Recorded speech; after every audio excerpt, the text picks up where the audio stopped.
Here are some beginner witchcraft book recommendations.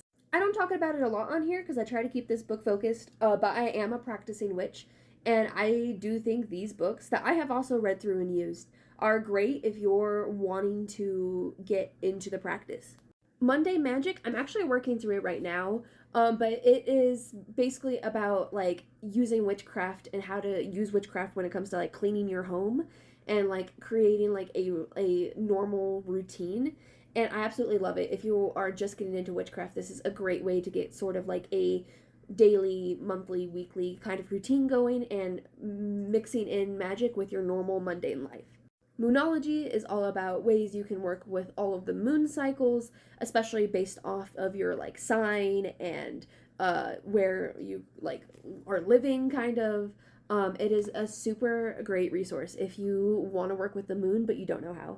Up next is Psychic Witch. This one is great for witches that want to get more into like meditation and energy work and visualization, the basics of that realm, more than any of the other stuff.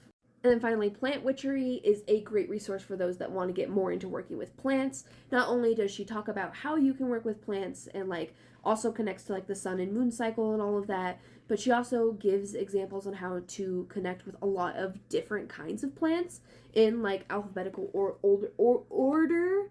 You know, like it's like there's just a little peek for you. And again, great resource if you want to work with individual plants or you're very into plant magic in general.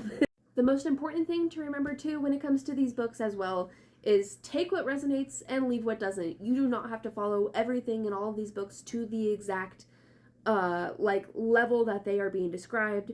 You know, if you once you get used to it, you can start going on your own path. You can start figuring out what works for you, because what worked for these people might not necessarily work for you.